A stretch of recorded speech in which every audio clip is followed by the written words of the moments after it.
Have you ever wondered what it's truly like to navigate the relentless force of a storm? To witness the world around you crumble, and to stand face to face with the raw power of nature? Join us on a gripping journey as we share real stories from survivors who have weathered the storms, literal and metaphorical. Each account a testament to the indomitable human spirit.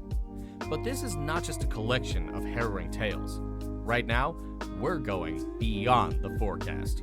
So, buckle up as we embark on a journey through the chaos and triumphs of survival. Bill, New York, 2012. As narrated by Bill, who was a victim of Hurricane Sandy. In November 2012, our wooded property near the Delaware River in New York was struck by Hurricane Sandy. Despite residing inland and over 1,000 feet above sea level, we had believed ourselves relatively safe. While we had made some emergency preparations, the storm taught us valuable lessons about readiness. Aware of the approaching severe storm, we readied waterproof canoeing go bags, a 625-gallon above-ground water storage tank, and a reliable non-electric water purification system. Even our dog had his essentials packed. However, the storm's intensity caught us off guard, and evacuating by car was not an option. As the storm hit, the winds intensified, surpassing our expectations. Trees toppled, severing power lines, and our house's circuit breaker box exploded. Several large conifers crushed parts of our roof. Our daughter narrowly escaped harm when a massive tree crashed onto her room. An old garden trellis likely saved her life. Gathering in the center of our small house, away from the windows, we relied on battery-powered LED lanterns as the power went out. Blocked streets and downed power lines left us no choice but to shelter in place. The aftermath revealed twisted trees, possibly indicative of a tornado accompanying the hurricane. Once the storm subsided, damage assessment began. Thankfully, no one was injured. We cleared debris for days, but left the road blocked due to the perilous tangle of power lines. Staying home was our only option, and with no running water, we relied on stored water and a countertop purification system. Post-reconstruction, we reflected on our experience and identified areas for improvement. We crafted a plan for potential separations during emergencies, established meeting points and contact information. Over the following years, we invested in a wood-burning stove, a versatile generator, and a battery bank with deep-cycle batteries and a power inverter.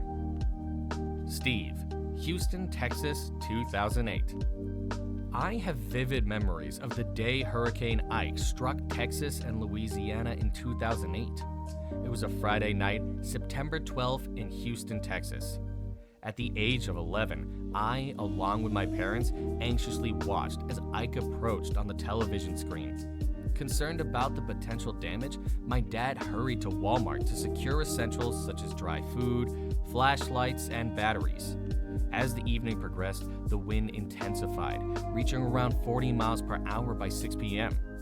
Fearing the storm's impact, we quickly retreated home as twigs from towering pine trees began to snap and leaves swirled in the air. Despite the growing apprehension, my mom and I ventured to Pop's supermarket for last-minute supplies, enduring a long checkout line. As we exited, the door suddenly swung open in the powerful gusts, hushing the crowded room. Rushing back home, my dad, wearing a hard hat, monitored the situation in the bedroom with a flashlight, while citizens sought guidance from Dr. Neil on Channel 11. Venturing outside at 10 p.m., I observed the palm tree and tall pines swaying in the increasing winds. The struggle against the gust forced me back indoors, where my dad fortified a window with an old bed and couch. Despite attempts to sleep, the relentless howling wind persisted. Around 11:30 p.m., as gusts exceeded 50 miles per hour, my dad attempted an ill-timed microwave snack, resulting in flickering lights. Seeking refuge in a closet, tensions rose when the carport downstairs began rumbling. The wind's eerie noises escalated, and at 12:30 a.m., power was lost. The wind, now resembling a train and then a howling wolf, reached speeds of 70 to 80 miles per hour. As we huddled in the closet, the back window shattered at 1:30 a.m., unleashing glass and rain. Desperate to protect our belongings, my dad fought against the wind, covering the exposed areas with trash bags. The radio reported Ike making landfall at Galveston by 2 a.m., describing the destruction it left in its wake. After enduring 10 to 12 hours in the closet, we emerged to a chaotic scene outside. Shingles scattered, trees snapped in half, and debris strewn about. Despite the devastation, we assisted neighbors in cleanup efforts. Food and water were scarce, and as we ventured out, the scale of Ike's impact became evident. By Sunday afternoon, power was restored, and we learned of the widespread devastation caused by Ike. Sally, Jacksonville, Florida, 2017. We reside in Jacksonville, Florida, and Hurricane Irma made a significant impact on us on September 11, 2017. Fortunately, we had friends on higher ground who welcomed us during the storm, and we were able to move our van to safety. The hurricane, classified as a Category 5, posed a grave threat. Upon our return, we faced the harsh reality of having to vacate our residence within 7 to 10 days. The river water, tainted and rising 2 feet, forced us to discard everything. Massive dumpsters were brought in, and those of us on the ground floor disposed of our furniture. It was an utterly devastating situation, and I felt on the verge of a nervous breakdown. While the loss of belongings wasn't my primary concern, the prospect of homelessness loomed large. At 69 years old, I'm the primary caregiver for my 82-year-old uncle, and coping becomes more challenging with age.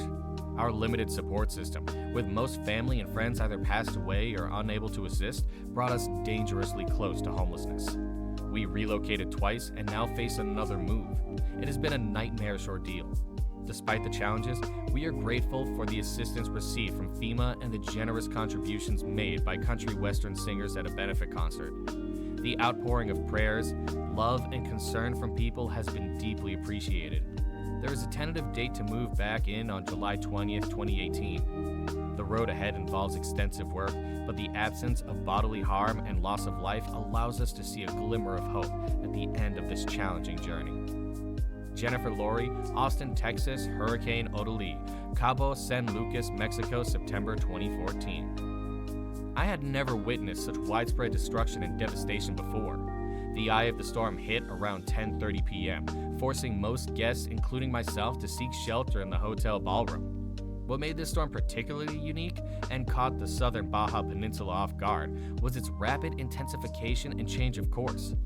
Initially forecast to head west and weaken at sea, it made an unexpected 90-degree turn, directly targeting Cabo San Lucas as a Category 4 hurricane.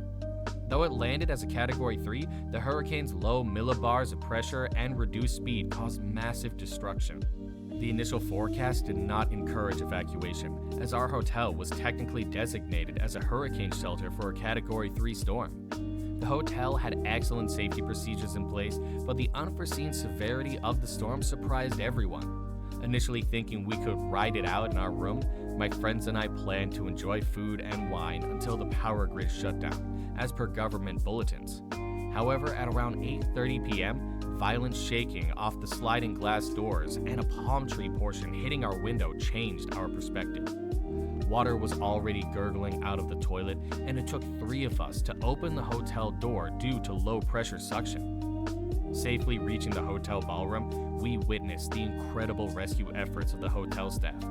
Running operations to retrieve people from the rooms, they attended to injuries, including an elderly couple with cuts from broken glass. The destruction over the Baja Peninsula was immense, as shown in the linked pictures. Odile caught everyone by surprise, and we were fortunate to be in the care of dedicated hotel workers. For those who doubt the power of Mother Nature and weather warnings, Odile serves as a reminder to always err on the side of caution, as forecasts can change suddenly. Stranded in Cabo for an extra week due to the airport's destruction and communication blackout, we rationed food and water. The Mexican military performed food drops for residents since all roads were washed out. Although I could recount numerous experiences from that week, the photos tell a compelling story. Through it all, I forged lifelong friendships and witnessed unimaginable scenes. Mother Nature is beautiful and amazing, but it demands respect, something we should offer before it's too late. If you found inspiration in these stories, consider giving this video a thumbs up and subscribing for more compelling narratives from around the world.